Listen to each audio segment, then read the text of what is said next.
Hello everybody, this is Allison Harrell with the Fort Bend Museum, and today's video is all about Arizona Fleming.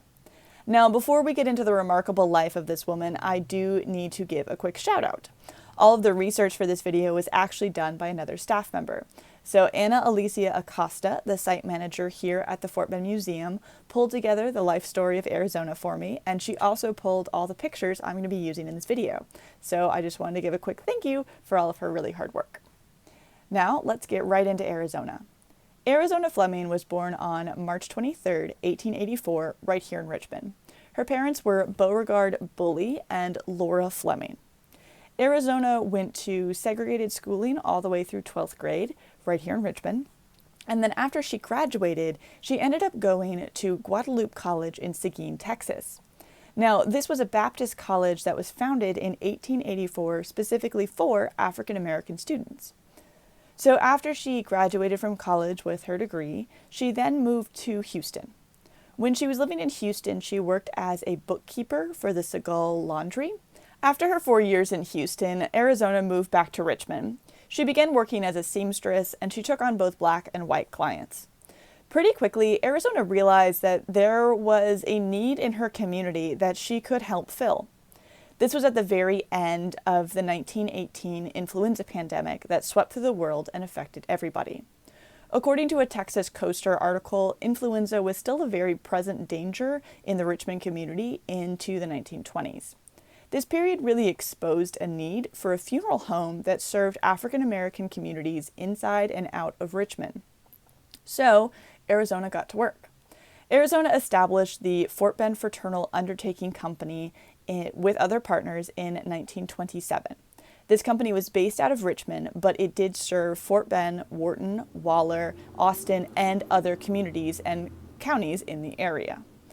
Now, she recalls that there were struggles during the Great Depression, especially in 1929 and 1930, but with the help of her uncle, C.H.D. Fleming, she was able to make it through with flying colors. After a few years, Arizona managed to buy out her partners and become the sole owner of the Fort Bend Fraternal Undertaking Company. Arizona Fleming was considered a business genius by all who knew her, but that really didn't stop the newspaper from treating her with this sort of nuanced contempt about her accomplishments as an African American. But her success was incredible on every level. She was not only a businesswoman amongst men at the time when few women held positions of power, but she was also a woman of color and one of the very few female morticians in this region of Texas. So all of her accomplishments were just made that much more impressive by the number of hurdles that she overcame in order to achieve them. In the 1950s, Arizona saw again another opportunity to get involved in her community with something that they desperately needed. She became instrumental in reestablishing the African American vote in Fort Bend County. Her name regularly appeared on the records of civil rights efforts to end local voter discrimination. She became the secretary of the newly formed Fort Bend Civic Club, which was organized to get the black vote out in the 1950 election.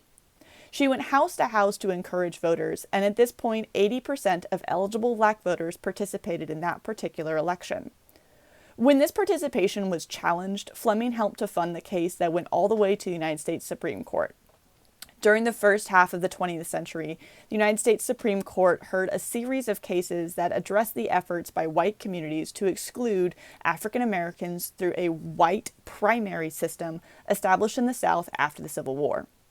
These primaries were unofficial pre-election polls barred to African Americans, effectively preventing them from having any political influence. So they had no ability to put forth candidates, and they had no ability to pick who they were going to vote for because they were just presented with the end result.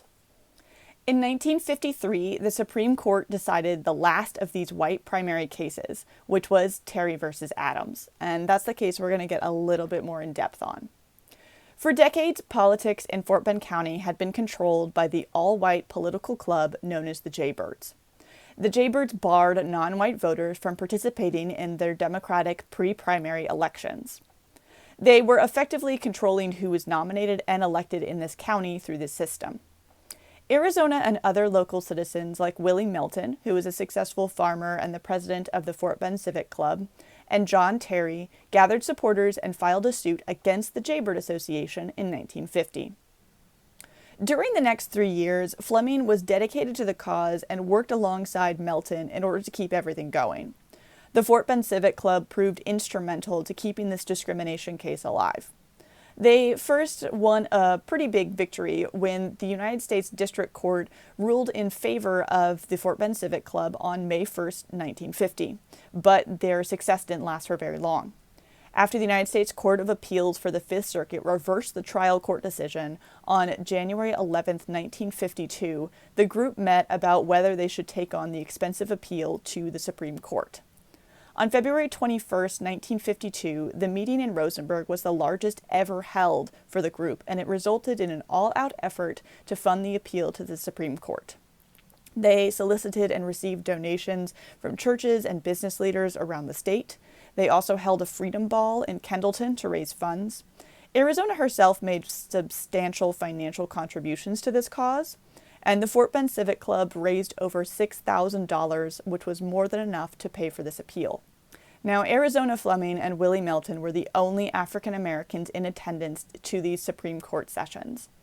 On May 4, 1953, the Supreme Court ruled 8-1 against the Jaybird Democratic Association. Several justices wrote concurring opinions, but Justice Tome Clark, who was a native Texan, noted that the Jaybird Association primary was simply an old pattern in a new guise, designed to deprive the African American of the vote. With this decision, the Supreme Court ended almost 90 years of discrimination in Fort Bend County. It is said that Fleming's finances were severely depleted in this fight for this decision, but she proclaimed, "I'd do it all over again." Arizona died on January 18, 1976, at the age of 91. Arizona Fleming was a remarkable woman who achieved quite a lot during her lifetime and also achieved quite a lot for her community.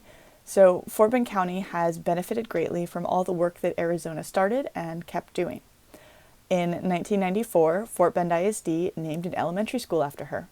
Arizona Fleming Elementary does strive to keep Arizona's story alive, and Arizona also got mention on the Terry versus Adams historical marker that was installed in Kendleton in recent years. So even though she didn't get a lot of thanks when it was happening, we are super grateful for all of the work that she did, and we are just really impressed by the amazing things that she managed to accomplish. So I hope you enjoyed today's video. Bye!